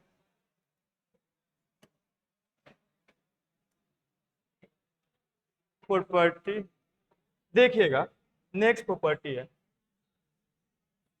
नेक्स्ट प्रॉपर्टी है, देखिए ये प्रॉपर्टी समझिए। सबसे पहले शांत हो जाइए, हो गया, अभी तक वो घंटे में अटके हुए हैं, यहाँ गाड़ी, यहाँ गाड़ी, यहाँ आ गया, गाड़ी यहाँ आ गया, आगे बढ़िए। तो देखिए एपी मीन्स अर्थमेटिक प्रोग्रेशन, बचपन में भी पढ़े हैं और 11th में भी पढ़े हैं, लेकिन हम थोड़ा सा या ध्यान दिला देते हैं आपको। कोई सीक्वेंस को, कोई प्रोग्रेशन को एपी में बोलते हैं, मान लीजिए A1 A2 A3 A4 A5 so on, ऐसा ये एपी में है, तो तब बोलते हैं जब क्रॉसपॉन्डिंग टर्म्स का डिफरेंस क्या होता है, कांस्टेंट होता है। ये एपी में होगा तो A2 minus A1 equal to A3 minus क्या A2 equal to A4 minus क्या A3, और इस सब का वैल्यू क्या कांस्टेंट के बराबर होता है, जिस कांस्टेंट के बराबर होता है उसी को डी बोलते हैं। अगर कोई प्रोग्रेशन इस प्रॉपर्टी को फॉलो कर रहा है तो उसको बोलते हैं अर्थमेटिक प्रोग्रेशन में, या दूसरे वर्ड में आप ऐसे बोल सकते हैं, कोई कुछ कांस्टेंट से इंक्रीज कर रहा है या डिक्रीज कर रहा है तो हम लोग बोलते हैं क्या, वो सीक्वेंस क्या है, एपी में है। मीन्स अगर कोई मान लीजिए नंबर है ए और इसमें डी जोड़ दिए तो ए डी, इसमें फिर डी जोड़ दिए तो 2D, फिर डी जोड़ दिए तो 3D, ऐसा अगर कुछ बन रहा है, डी जीरो निगेटिव पॉजिटिव कुछ भी हो सकता है, अगर ऐसा बन रहा है तो हम लोग बोलते हैं क्या है, एपी में। याद आ गया। चलिए अब क्या है प्रॉपर्टी, किसी डिटर्मिनेंट का सभी रो का एलिमेंट या सभी कॉलम्स का एलिमेंट्स अगर एपी में है तो उस डिटर्मिनेंट का वैल्यू क्या होता है, 0। देखिए 2 जोड़िएगा ये आ जाएगा, फिर 2 जोड़िएगा आ जाएगा, मतलब एपी में है ये वाला, लेकिन खाली एक रो नहीं, सभी रो होना चाहिए। यहाँ पाते हैं 3 से बढ़ गया, फिर 3 से बढ़ गया, ये भी क्या है, एपी में है। यहाँ देखिए 5 से बढ़ गया, फिर 5 से बढ़ गया, ये भी क्या है, एपी में है जी। तो इस रो का, इस डिटर्मिनेंट का सभी रो का एलिमेंट्स एपी में है, इसलिए डिटर्मिनेंट का वैल्यू 0 होता है। क्यों हो जाता है, इसका कारण यहाँ पर अच्छा यहाँ पर बताते हैं, चलिए इसको पहले देख लीजिए, तब वो नंबर है इसमें और अच्छा से दिखेगा। देखिए यहाँ पर डी से बढ़ रहा है, एपी में है, A1 और D1 से बढ़ रहा है, एपी में है, कैपिटल डी से बढ़ रहा है, एपी में है, ये एपी में है। तो ये काहे ऐसे 0 हो जाता है, तो कारण नहीं भी जानिए, याद रखिए काम हो जाएगा, लेकिन कारण बताते हैं। देखिएगा हम क्या करते हैं, हम क्या करते हैं, यहां पर हम ऐसे ऑपरेट करते हैं, हम ऐसे ऑपरेट करते हैं, ये ऑपरेशन कर रहे हैं, इसमें कॉलम, कॉलम 2 में हम क्या कर रहे हैं, कॉलम 2 माइनस क्या, कॉलम 1 कर देते हैं, कॉलम 1 कर देते हैं, कॉलम 1 कर देते हैं, और साथ में हम क्या कर रहे हैं, कॉलम कॉलम 3 में क्या कर रहे हैं, कॉलम 3 माइनस कॉलम 1 कर देते हैं। तो देखिएगा क्या बनेगा, यहाँ से क्या बनेगा, ये वाला डिटर्मिनेंट क्या हो जाएगा, ये वाला तो ऐसे ही एज इट इज रह जाएगा, A1 और एक कैपिटल ए, इसमें से इसको घटाइएगा तो ये खत्म, D1 D हो जाएगा बनेगा, तो D1 और कैपिटल D हो जाएगा। क्या किए हैं, ये वाला इसमें घटा दे रहे हैं, तो 2D 1D बनेगा, 2D और क्या 2D1 और क्या 2D हो जाएगा। ऐसा हो गया, इसको देख के कुछ कुछ हो रहा है, नहीं हुआ, ये दोनों प्रोपोर्शनल है, अभी नहीं बताए थे, या 2 इसमें से कॉमन ले लीजिए तो दोनों आइडेंटिकल है, इसका वैल्यू क्या हो जाएगा 0, या आप इसमें 2 मल्टीप्लाई घटा दीजिएगा तो ये 0 0 हो जाएगा, डिटरमिनेंट का वैल्यू 0। लेकिन इतना हम लोग करते नहीं है, जब भी ऐसा एपी में आ गया तो सीधा डायरेक्ट लिख देंगे, ये सब कहानी करने की जरूरत नहीं है, इसकी ये प्रॉपर्टी है। समझ में आया बात, यहाँ देख लीजिए, तो इसलिए 0 हो गया। इसी टाइप से इसको भी कर सकता है आइडेंटिकल। यहाँ पर आप देखिएगा तो 2 से बढ़, सॉरी 1 से बढ़ रहा है, एपी में है, ये वाला क्या है एपी में है। यहाँ पर देखिए 10 से बढ़ रहा है, एपी में है, और यहाँ पर क्या है 3 से घट रहा है, तो ए भी क्या है एपी में है। तो इस डिटरमिनेंट का सारे कॉलम्स का एलिमेंट्स एपी में है, इसलिए इस डिटरमिनेंट का वैल्यू क्या होगा 0। क्लियर, आगे बढ़ते हैं।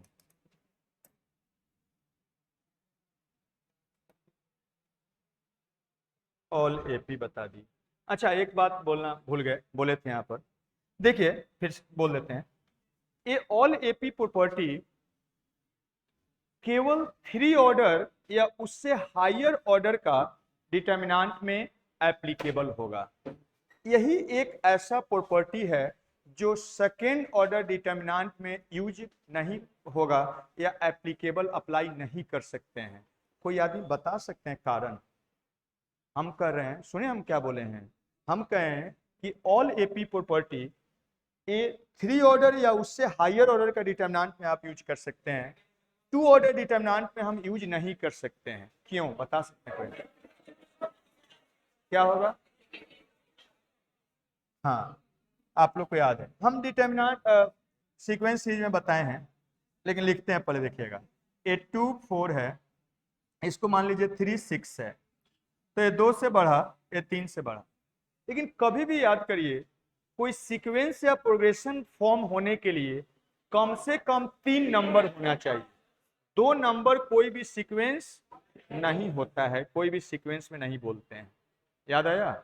इसलिए कभी भी 2 ऑर्डर डिटरमिनेंट में एप्लीकेबल नहीं होगा, क्योंकि 2 ऑर्डर डिटरमिनेंट में 3 नंबर ही नहीं है, इसलिए एपी फॉर्म ही नहीं करेगा, इसलिए ऑल एपी प्रॉपर्टी यूज नहीं होगा। यही एक ऐसा प्रॉपर्टी है जो 2 ऑर्डर डिटरमिनेंट में यूज नहीं होगा, और बाकी सभी किसी भी ऑर्डर के डिटरमिनेंट में यूज कर सकते हैं। ठीक है, यही एक एक्सेप्शन है जो बता दिए, ध्यान रखिए, ये नहीं कि 2 ऑर्डर डिटरमिनेंट जबरदस्ती का यूज कर लिए। तो ऑल एपी हो गया। अब आइए नेक्स्ट है, समझिए 2 रो इंटरचेंज प्रॉपर्टी। 2 रो इंटरचेंज प्रॉपर्टी क्या ये कहता है, देखिए समझिए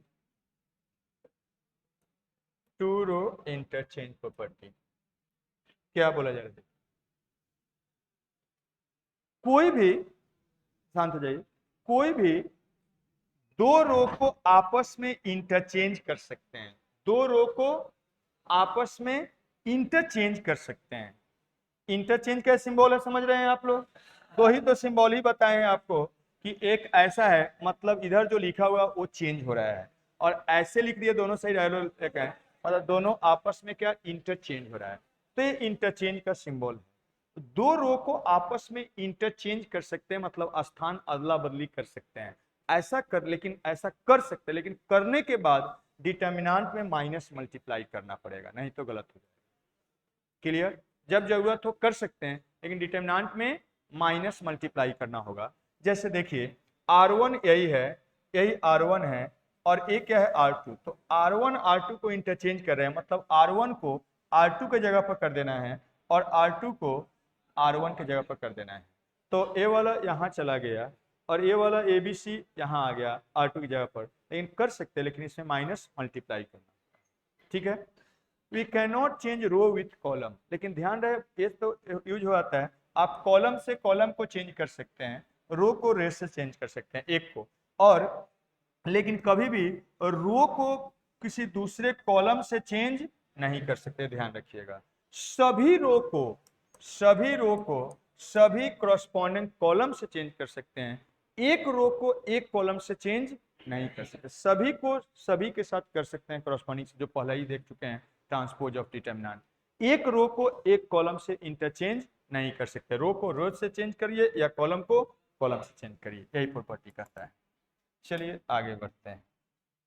नेक्स्ट प्रॉपर्टी है, देखिएगा समझिएगा, पास ओवर प्रॉपर्टी। पास ओवर प्रॉपर्टी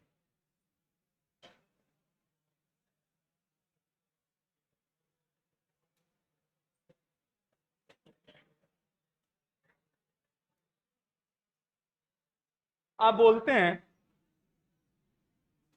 कोई एग्जाम दिए, मान लिया आप 5th क्लास में हैं या 12th क्लास में हैं और पास हो गए, इसका क्या मतलब? आप 12th से आगे बढ़ गए, नहीं ना होता है, मीन्स आगे बढ़ना। पास करना मतलब क्या? आगे बढ़ना। या आप बाइक से कोई जा रहा है और पीछे से आप तेजी से ओवरटेक कर लिए, मीन्स उससे आगे बढ़ गए, तो उसको जनरली बोलते हैं ओवरटेक। आप उसको कर सकते हैं पास ओवर कर गए, उससे क्या आप पास कर गए, आगे चले गए। पास ओवर मतलब आगे चले जाना। तो पास का मतलब समझ गए। आइए अब कैसे पास करते हैं, किसको पास करते हैं वो सिखाते हैं। देखिएगा, इफ एनी लाइन, अब एक बात लाइन के लिए लिख लीजिएगा आप अपने नोट्स में। लाइन मतलब, अब यहां पर ध्यान दीजिएगा, डिटर्मिनेंट में दो तरह का लाइन होता है, हॉरिजेंटल लाइन मींस रो लाइन, और क्या वर्टिकल लाइन। समझ गए लाइन कैसे? समझ गए, दो टाइप का लाइन होता है, ए हॉरिजेंटल लाइन और या बोलिए रो लाइन, और क्या कॉलम लाइन। तो यहाँ पर लाइन में ऐसे एरो देके नोट में लिख लीजिएगा, बाद में कंफ्यूजन नहीं होगा। रो लाइन और क्या कॉलम लाइन, लिख लीजिए जी सब लोग। नोट नहीं लेके आते हैं, नोट लेके आया करिए, जब भी जो टॉपिक चल रहा है उसको, उसमें कुछ ऐड सब्सट्रैक्ट जिस समय वो सब करवाते रहेंगे, तो उसको निकाल के रखिए और लेके आइए। और जो खत्म हो गया टॉपिक उसको घर पर रखिए, नहीं तो दूसरा कोई चुरा लेगा, बारिश में भीग जाएगा, फिर हमसे मांगने आइएगा, मिलेगा नहीं। ठीक है, तो लिख लिए, लिख लिए, आगे बढ़े, इसको समझाए। देखिएगा, any line, any line of determinant be passed over m parallel line, उसके पैरेलल, मान लीजिए ए है लाइन एक, ए R1 एक लाइन है, तो इसके पैरेलल ये दो लाइन हो गया, इससे पास करिएगा। तो जितना से पास करिएगा, पास मतलब उसको आगे बढ़ा के लिखिएगा, उतना माइनस उसमें मल्टीप्लाई होता है। अगर m जनरल लिख दिए हैं, m पैरेलल लाइन से पास करिएगा तो माइनस पर पावर क्या m मल्टीप्लाई करना होगा, मतलब माइनस लिखिए या -1 लिखिए, एक ही बात है, 1 तो मैग्नीट्यूड कोई अंतर नहीं होता है मल्टीप्लाई करने पर। तो -1 पर पावर क्या m मल्टीप्लाई करना होगा। देखिए जैसे यहां समझिए, पास करने का मतलब उसके पैरेलल लाइन से, जैसे देखिएगा C1 यही है, C1 यही C1 है, ध्यान दीजिएगा C1 is passing over C2 and C3, तो C1 को पास कर देते हैं, मतलब आगे बढ़ा के यहां कर देते हैं। तो आगे बढ़ा के डिटरमिनेंट के बाहर मत कर दीजिए, मींस ये जैसे ही आगे जाएगा तो ये दोनों क्या पीछे चला जाएगा, उसको हम बोल रहे हैं आगे चला गया, तो ऑब्वियसली वो पीछे जाएगा। तो ये वाला मींस यहां पर चला आया, मींस यहां चला आया, तो ये दोनों पीछे घसक जाएगा, पीछे चला आया। ऐसा किए हैं, कितना लाइंस इस पैरेलल लाइन को, इस कॉलम लाइन को दो पैरेलल लाइन से क्या किए, पास कर गए, आगे बढ़ाए, तो माइनस पर पावर 2 मल्टीप्लाई। समझ में आया? मान लीजिए ऐसा m जनरल बना दिए, m लाइन रहता, 3 ऑर्डर डिटरमिनेंट में तो तीन ही रहेगा, लेकिन हायर ऑर्डर के लिए भी जनरल हम लिखते हैं। अगर दो लाइन से पास किए तो 2 माइनस पर पावर 2, m लाइन से आगे पास करते तो माइनस पर पावर क्या, m मल्टीप्लाइड हो जाता है। तो ऐसे लिख दिए। फिर आगे देखिए हम क्या कर रहे हैं, R3 यही है R3। R3 is passing over R2, यही R3 है, इसको पास कर रहे हैं R2 से, तो यहाँ चला जाएगा। तो जब A यहाँ जाएगा तो A इसके पीछे चला जाएगा, मतलब ऐसा हो जाएगा। देखिए इसको यहाँ लिख दिए हैं तो ये चला गया यहाँ पर, और A वाला क्या यहाँ आ गया। पासिंग ओवर प्रॉपर्टी क्लियर हो गया। तो कोई भी लाइन को उसके पैरेलल लाइन से आगे पास कर सकते हैं, जितना लाइन से आगे पास करिएगा उतना माइनस मल्टीप्लाई करना है, बस सिंपल याद रखिए। ठीक है, आगे बढ़िए। लास्ट प्रॉपर्टी है,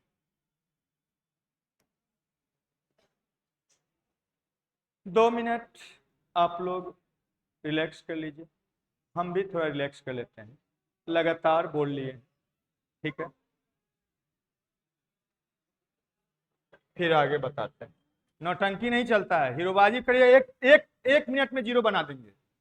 बेहुद्दा सब कहीं का सिनेमा हॉल है क्या? माँ बाप कोई अक्ल नहीं दिया है और डिसिप्लिन नहीं सिखाया है, उठाएंगे सीधा फेंक देंगे बाहर। बेहुद्दा सब कहीं का, मैंने भी नहीं पता है, पढ़ेंगे।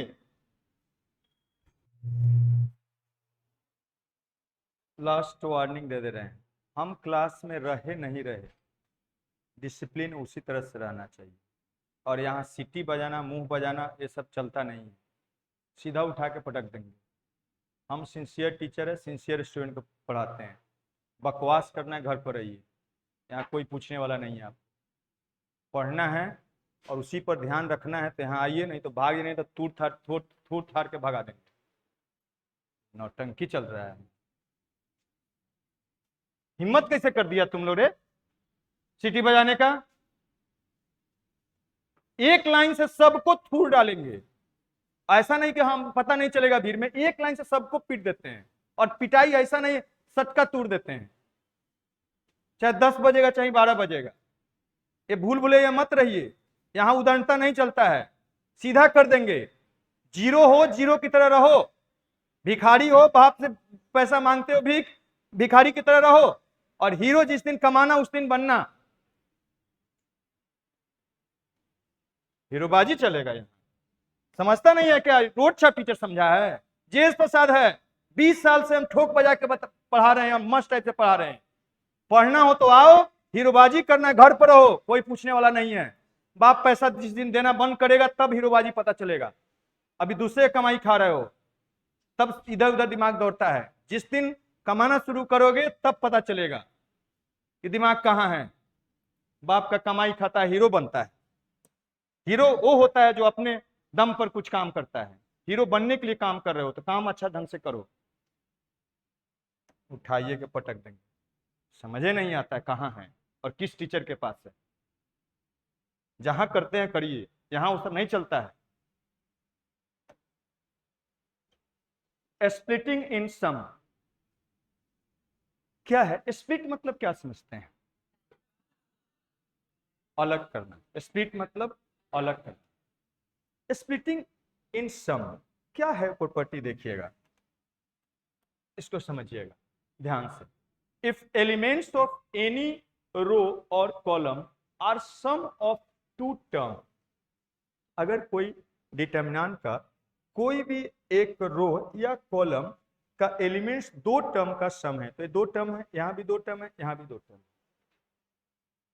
या थ्री टर्म है। देखिए यहां पर कॉलम तीन, एक टर्म दो टर्म तीन टर्म, एक टर्म दो टर्म तीन टर्म, इस कॉलम का सभी एलिमेंट तीन तीन टर्म का सम है। तो अगर इसका किसी एक रो का सभी एलिमेंट्स दो दो टर्म का सम है तो इसको दो डिटर्मिनेंट के सम में एक्सप्रेस कर सकते हैं।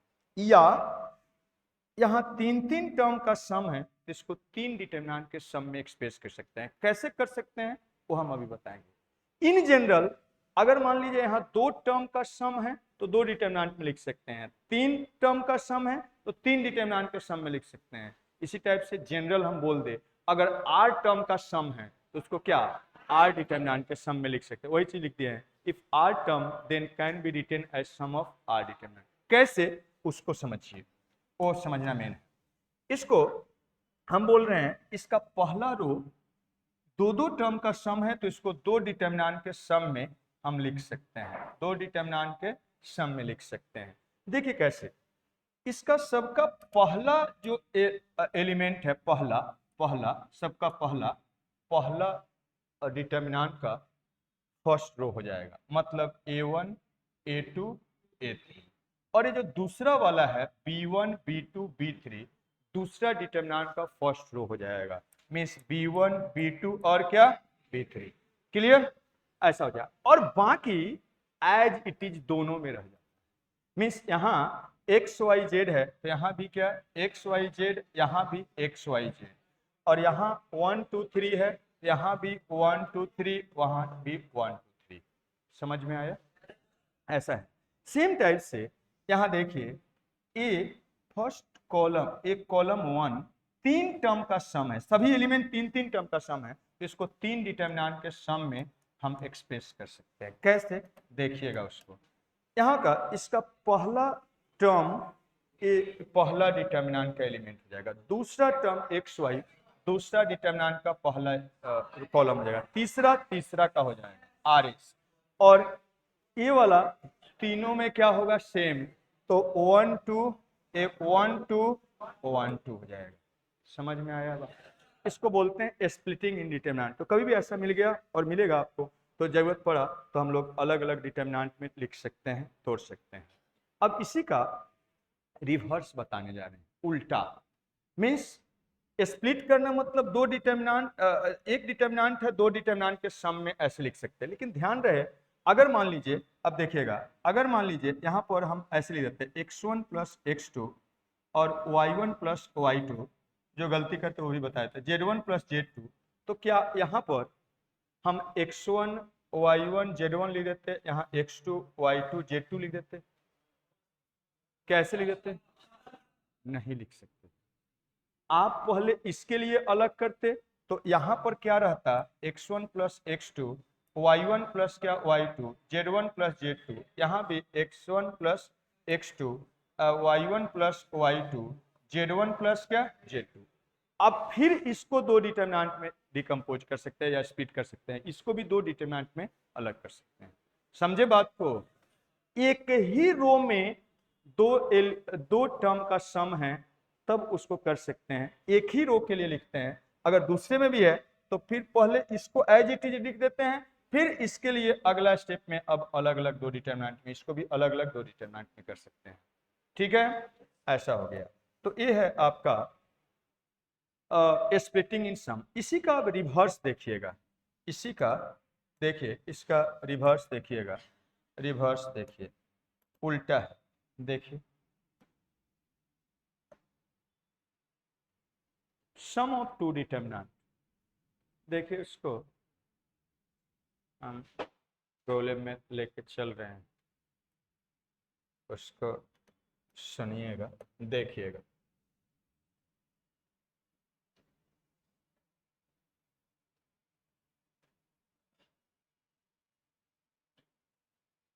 देखिएगा अब इसका उल्टा है, दो डिटरमिनेंट का सम करना। देखिएगा डिटरमिनेंट के फॉर्म में, सम ऑफ टू डिटरमिनेंट। अब देखिए सुनिएगा, दो डिटरमिनेंट को डिटरमिनेंट के फॉर्म में ही आप तभी सम, वैल्यू का सम कर सकते हैं, इसका वैल्यू निकाले, इसका वैल्यू सम कर लीजिए, वैल्यू की बात नहीं चल रहा है।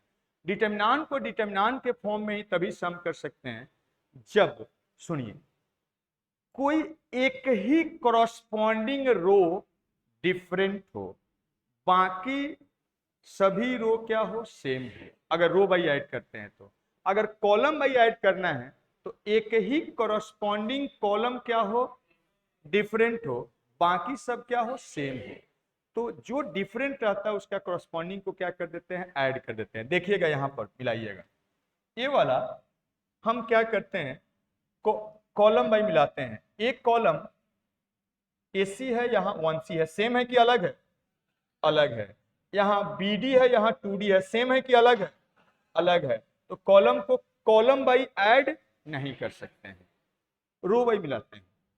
यहाँ पर ए बी है और यहाँ 1 2 है, अलग है। यहाँ पर सी डी है, यहाँ सी डी है, सेम है। एक ही रो डिफरेंट है तो, और बाकी सब सेम है, तो डिफरेंट वाला का करस्पॉन्डिंग को ऐड कर देते हैं, बाकी एज इट इज लिख देते हैं। मतलब यहाँ पर ए प्लस क्या 1, बी प्लस क्या 2, और ये दोनों सेम है तो इसमें वही रह जाएगा, मतलब उसी का रिवर्स है। इसको अगर स्प्लिट करिएगा तो ऐसे बन जाएगा।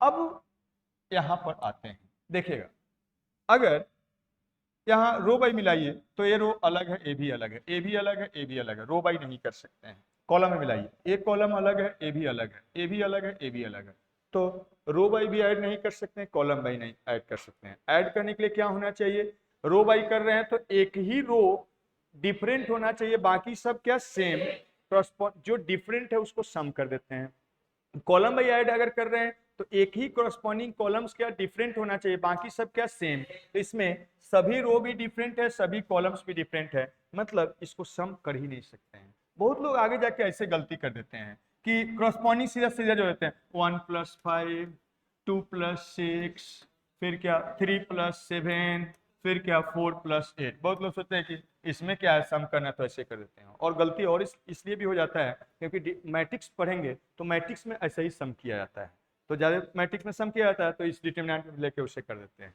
गलत हो जाए। समझे बात को?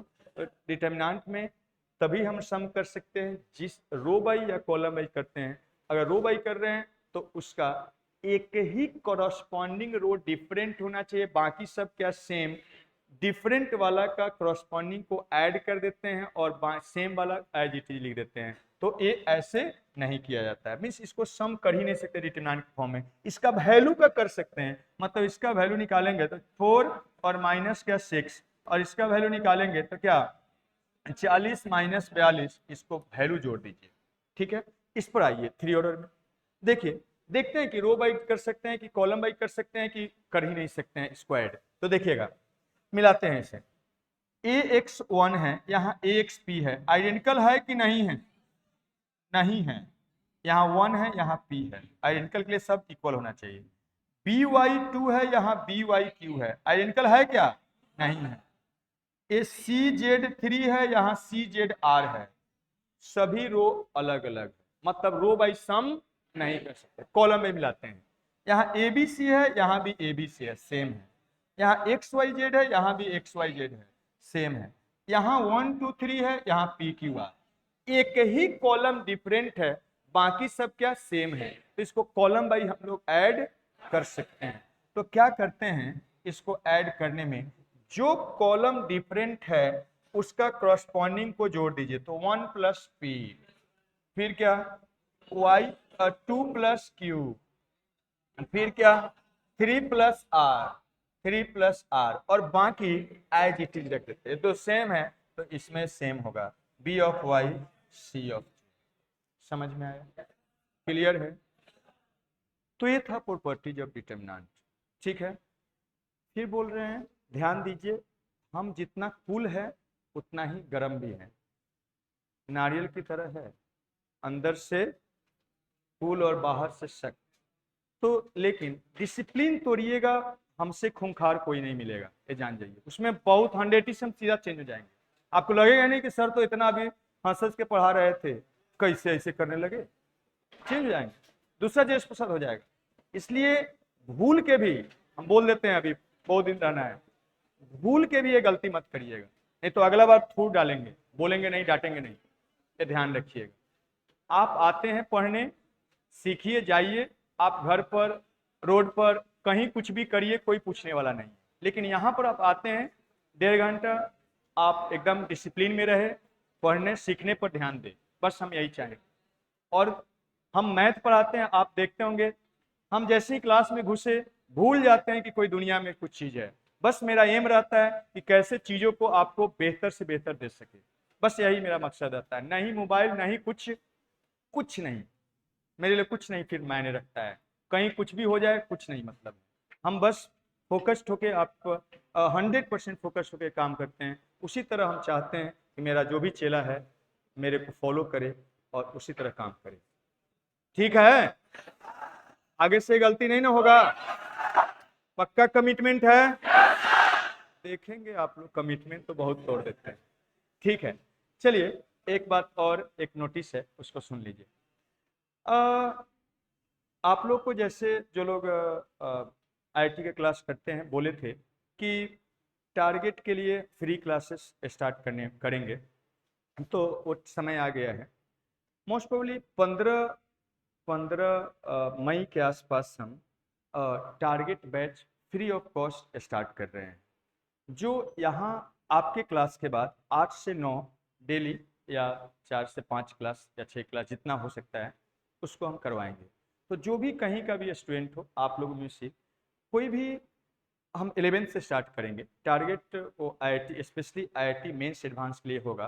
तो जो लोग भी आगे मेंस एडवांस के लिए पढ़ रहे हैं, 11th में कुछ भूल गए हैं या चाहते हैं रिवीजन करना, आप लोग में से वो तो करेंगे ही करेंगे।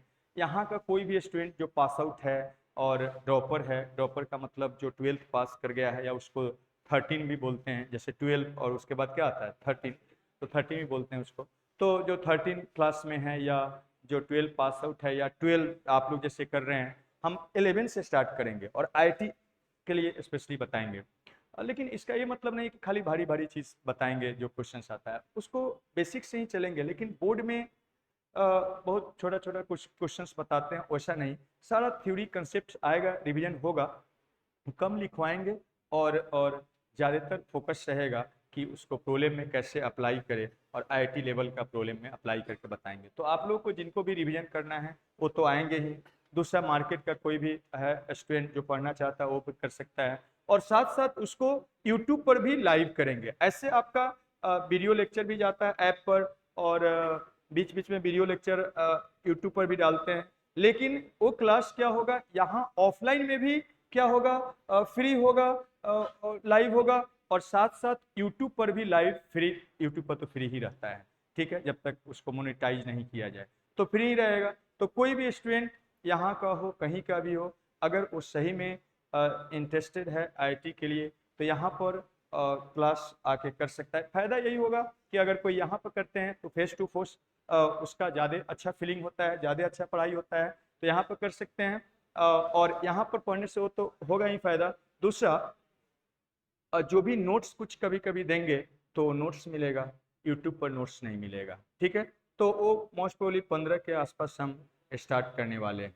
तो जिनको फ़ायदा उठाना है आप लोग में से उठाइए, और इस बात को जो भी कहीं भी पढ़ रहा हो, या जो ड्रॉपर है वो सब यहाँ का या कहीं का भी, उसको शेयर कर दीजिएगा। दूसरा, एक और बात, साथ साथ बोर्ड के लिए 12th जो आप लोग ये बताते हैं, बोर्ड में 2 टाइप से आपका पढ़ाई होता है। एक केवल बोर्ड के लिए, मीन्स इंटरमीडिएट के लिए, मीन्स बिहार बोर्ड और सीबीएसई या किसी बोर्ड के लिए, तो बोर्ड के और साथ साथ एडिशनल पढ़ाते हैं।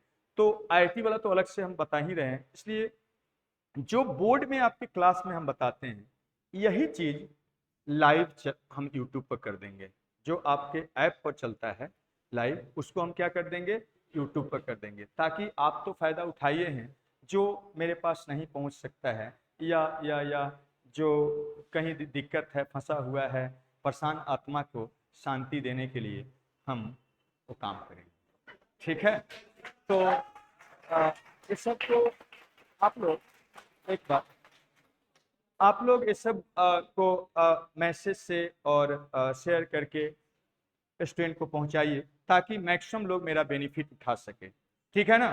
तो अब देखिए, पहले तो केवल ऑफलाइन होता था, अब ऑनलाइन आया और हम बेहतर दे रहे हैं। तो जो हमसे जुड़ा हुआ है वो तो फायदा उठाए ही, कहीं भी है कोई परेशान है तो उसको 12th बेहतर करने के लिए हम इस क्लास को ही सीधा यहाँ से लाइव कर देंगे यूट्यूब पर। आप लोग तो यहाँ आएंगे ही, जो लोग कहीं भी पढ़ना है पढ़ सकते हैं, ठीक है। तो मोस्ट पहले, सबसे पहले 15 के आसपास हम फिर नोटिस देंगे यूट्यूब पर भी, और आप लोग की क्लास में बोलेंगे। 15 के आसपास आईआईटी वाला स्टार्ट कर देंगे, और जैसे ही लाइव का यहाँ पर थोड़ा सा प्रॉब्लम चल रहा है, यूट्यूब पर नहीं कनेक्ट हो रहा है, हो जाता है, तो फिर वो यूट्यूब पर लाइव भी होगा, ठीक है। क्लियर है?